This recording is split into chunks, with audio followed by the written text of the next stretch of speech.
This is the Ross Kaminsky Show. You're a great American. Now, Ross Kaminsky. Come on, man. On Denver's talk station, 630 KHOW. Pleased to meet you. Hope you guess my name. You asked me to find something with meat in it, and that's all I could find. Pleased to meet you. It's a little bit rude of me. If it sounds like my mouth is full, it's because I just took a bite of a double cheeseburger here. Let me just swallow that. All right, and I'm not joking, by the way. Now, this is all in honor of my friend and our governor, Jared Polis, who made some time in his busy morning to join us today. And we got so much to talk about, including your proclamation of Meat Out Day, which seems like it's the biggest story in Colorado. We got lots of stuff to talk about today, though. Jared, thanks so much for being here this morning. I appreciate it. Always a pleasure. I hope you save some for me to share. I don't. Burgers don't hold real well for days and days and days. It's an interesting breakfast. For me, it's more of a lunch or a dinner. But, I know. It was in your honor. Jared, that I'm president of the Bad Analogy Club, and I will say, nobody has ever been responsible for the purchase of more guns in America than Barack Obama was because of the negative stuff that he said about guns. I have a feeling that you are going to cause a massive spike in beef and pork and poultry and lamb and whatever and meat eating this Saturday in Colorado, because people like I feel like rebellious 15-year-olds are going to go out and eat a burger and ribs and a bratwurst just to thumb our nose at you because we're juvenile. This has been amazing for Colorado beef. And I mean, what else could I possibly do to get you and other folks talking about Colorado beef for a week? I mean, I had my trouble with the cattlemen in the past, as you probably know. Now I've been called Salesman of the Year. Another one said Polis is the best salesman we've ever had. I think I've finally come into my own, and I'm excited. I mean, how else could we get? In fact, not just you guys, the whole nation. It was even on BBC, British Broadcasting Corporation, all talking about Colorado beef, and I couldn't be more excited. Yeah, so, all right. Look, we know that you're not a vegetarian. You're quite proud of your brisket recipe, and you sent me the link where you actually gave that recipe to a newspaper, and I'm going to put it on my website after we talk. Yeah, go ahead. It's been in newspapers across eastern Colorado. This has really kind of been a bridge for me to our ranching communities. I get my Colorado beef at EagleRockBeef.com. That's not a paid promotion. I'm not, I don't take sponsors. But if you want to get some of the best beef in Colorado, EagleRockBeef.com. Getting it direct from a rancher in Colorado costs a little bit more, but it is worth it. It is good. It supports Colorado ranching, and I put my brisket recipe. You can type in Jared Polis brisket, and you'll get my refined brisket recipe. Years of experimentation leading to the very best combination of herbs and spices for a rub. Okay, so given that we know that you like brisket and you're not vegetarian, and given that I think this didn't get as much play last year, but some, because you did something like this before, and it also didn't get a great reception, although this year's is way better, why did you come out with a proclamation that you wanted people to be vegetarian for a day?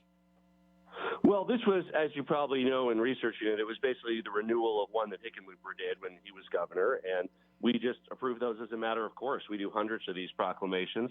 I had no idea, and I'm so thrilled that it has launched this kind of grassroots movement around supporting Colorado's ranchers. I mean, I've done ag, I've done ranching resolutions, I've done beef resolutions, I've done lamb, I've done ag day. None of them, they were all like blown into the wind. Yeah. And I finally hit hay gold with this one, and I'm Salesman of the Year, and I'm being celebrated across Colorado. Indeed, by cattlemen. It's absolutely incredible. Okay, but don't tell me you didn't know what you were signing when you signed this thing, right? It's not just like... I certainly had no idea it would lead to this really strong grassroots movement. I mean, I'm always happy to do these proclamations for folks. People can submit them on our governor's website. I've done, as I said, we do hundreds every month. But I think I didn't know the formula. I mean, how do we promote Colorado ranching?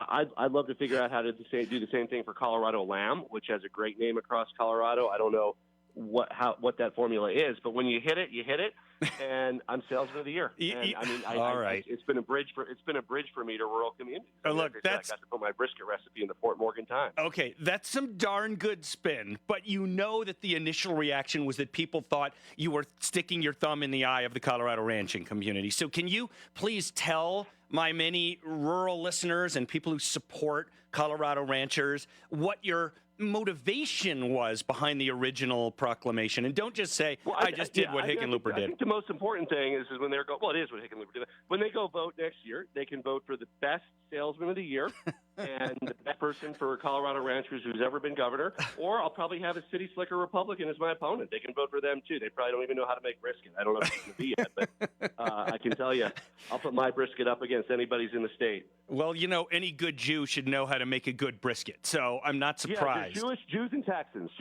Right, exactly. If you're Jewish Texan, I don't know what the heck that means. Then I guess you get, That's probably the best brisket in the world. All right, let's move on to a couple of other things. I read a rumor that I think a lot of people already thought was fact, but I want to find out from you and have you say publicly on this show, are you now engaged? I am, thank you. Yes, absolutely. And time. Yeah, it's about time. What took you so long? Two kids and 17 years later. Yeah. A little bit slow to the party, but I'll be an honest man soon. Well, that's my wife has always said, like when the question of gay marriage has come up, she said, "Why should only straight people have to suffer?" So I think it's about time. Congratulations, seriously though. Congratulations on that. I appreciate. I'm glad you're doing that. Okay, let's get to some issue kind of stuff, and I've got a few listener questions. Some meaty issues. Let's get to some meaty issues, right? Absolutely. And maybe some fruitless issues too. There you go. Tell us about the state emergency declaration. What does the state, if anything, get out of that emergency declaration, and when is it going to end? Yeah, so all 50 states and the territories are in declared emergencies. We actually have a couple, but I think you're referring to the pandemic one. Basically, we're able to access FEMA funds for our vaccinations, for our testing, federal emergency disaster relief funds. So a lot of the free, quick, and easy testing sites that we've touted across Colorado, the federal government pays for between 75 and 100% of those. The vaccinations are a little different in that there was actually direct support for the vaccination sites in some of the bills. But as a fallback, we also have the ability to backfill from some of the emergency funds. So is the primary purpose then of the emergency declaration that access of federal funding, and without that, you wouldn't keep extending it? And does it have any other practical application for the state, that particular declaration? No, it's something that's under federal law. It's to access the federal emergency funds, the FEMA funds. We have it for the fire recovery as well. We submit, some of our losses and get reimbursed. So it's something that exists under federal law before we are eligible for the use of the disaster relief funds. Okay, so that's kind of what that does. As I said, all 50 states have that now. And without that, they wouldn't be getting federal reimbursement for testing. Is it accurate to say that a mask mandate is not now nor ever before tied to the emergency declaration? Yeah, no, nothing to do with one another. That's a different order. That has nothing to do with federal law. Some states have them, some states don't. Some states, they're regional. They're different everywhere. That has nothing to do with FEMA or the federal disaster response. What's the state of mask mandate in our state right now? We're in the process of figuring out how to make. Our main goal, as statewide, has been avoiding hospitals from overcrowding. Essentially, that's the state nexus. Making sure that if you do get COVID or if you get anything, appendicitis, heart attack, that there's a hospital bed for you. We came close to the limit, but we successfully avoided, gurneys in the hallways, and that happened in some states. As that danger ebbs, and it really is ebbing because of the success of vaccinating our most vulnerable. We've vaccinated 78% now of people over 70, which represent about half of hospitalizations. We are devolving to more of a local response. So we're formalizing how we do that in the coming days and weeks. Where it'll really be, it's very appropriate in our state. It might be different in Elbert County than in Denver, and it might be different in Boulder County than it is in Rio Blanco. Okay, so one more COVID-related thing, then I want to move over to a couple other things. I know this situation going on in New York is very different with their governor than anything going on here, but there are multiple states, including New York, where there's been conversation or actual action returning some COVID spending power, devolving that back from governors back toward the legislature, where normally you would expect spending power to be. What do you think about that issue here in Colorado? Yeah, it's an interesting discussion. I mean, first of all, if you're going to be doing something like that, you have to move to a full-time professional legislature. You can't do it if they're not there. Our legislature's in session about 4 to 5 months a year. We did call them back for a special session around, Republicans and Democrats coming together around fiscal relief. That was a spending session. We had some federal funds that we were able to dispense with and provide tax relief to Coloradans. So I mean, look, it's kind of a bigger issue. I mean, you'd have to pay the legislators more. You'd have to have them full time. You'd probably have to, and that's what New York does. And other states have. Well, these why would you? I mean, this comes up so infrequently. This comes up so infrequently. Why not just call them back for a special session the once every 10 or 20 years that you might have this problem? You don't need them year round to do this. Well, no, the nature of most emergencies, you think, I mean, the next emergency, God forbid, is another pandemic. It's probably a fire or flood or something like that. Yeah. So, to call everybody in, these are things where you usually need within 3 or 4 days to get the money out, even within hours for a fire or a flood.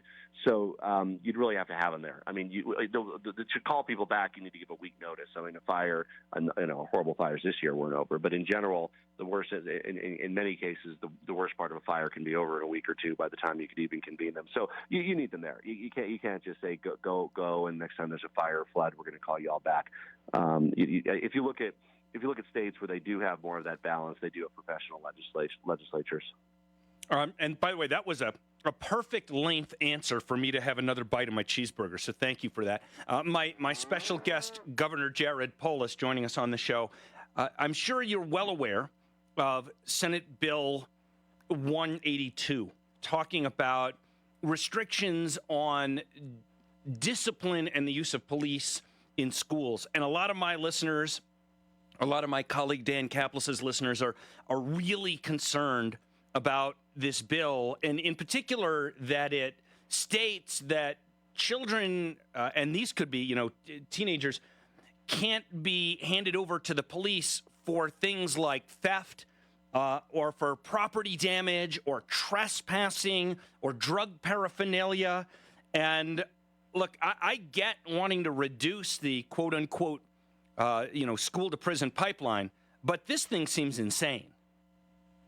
Well, yeah, I mean, and different schools handle it in different ways. There's sort of school-based punishments, meaning you're suspended, you're expelled, you're given detention, and then there's turning it over to law enforcement. And it's and the regular workaday stuff. I mean, honestly, if somebody if you remember back in high school, it could be you had a friend that smuggled in a bottle of whiskey to campus or whatever it is. Usually they don't involve law enforcement. Mm-hmm. Usually they say, okay, you're suspended 3 days, and next time you do it, you're expelled, or you have detention, and you're whatever it is. Law enforcement is really a last resort. It's really more for if there's something violent, if there's somebody who doesn't just, for instance, have a marijuana blunt but is dealing. Mm-hmm. If they're dealing, that would be more appropriate for police. If they have one, it's usually a school disciplinary action. Last thing you want to do is disrupt the entire campus over kind of this normal, teenage rebellion stuff. No, but what about more than that? What about someone stole, $250 worth of stuff or did $900 of property damage?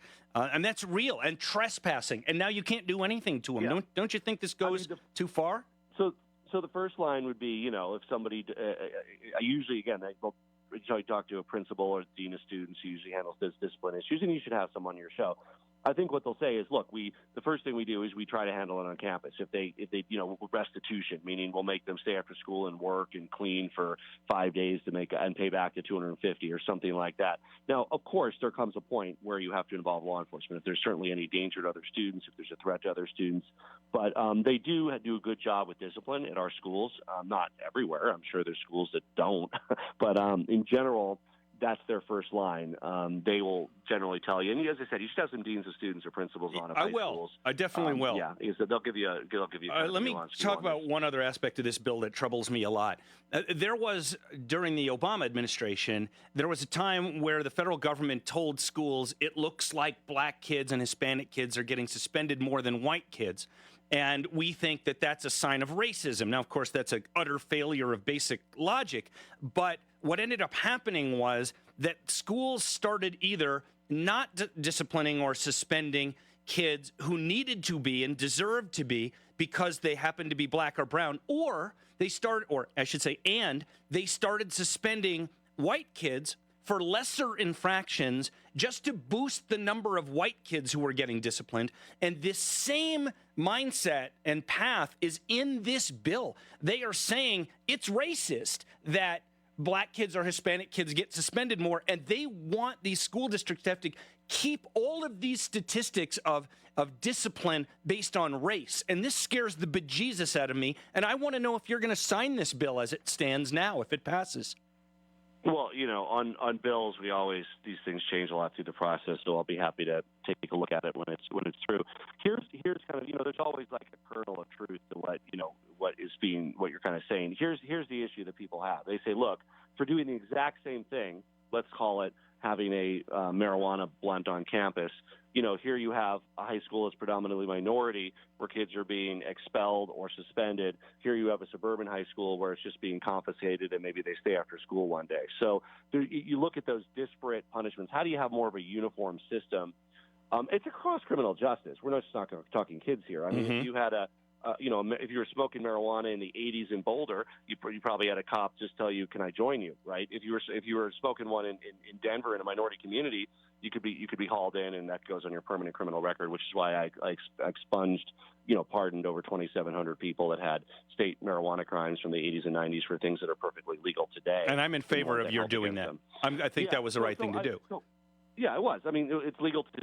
What they did in the 80s or 90s, why should it prevent them from owning a gun or other things that they might want to do? So, so, I mean, look, it's about sort of, and there's some data that backs that up, and I obviously didn't, it's not my direct area of expertise, but when you look at it, what you want is, okay, you violate the rules of the school. Let's say it's a zero-tolerance school. You bring alcohol on. You bring even cigarettes. They're against use too. You bring marijuana on. You bring hard drugs on. God forbid, like heroin or something. What is the punishment? It needs to be somehow similar. It can't be different in our suburban schools than it is in our inner city schools. Different if you're black and if you're white. It should be similar across different districts and across the state.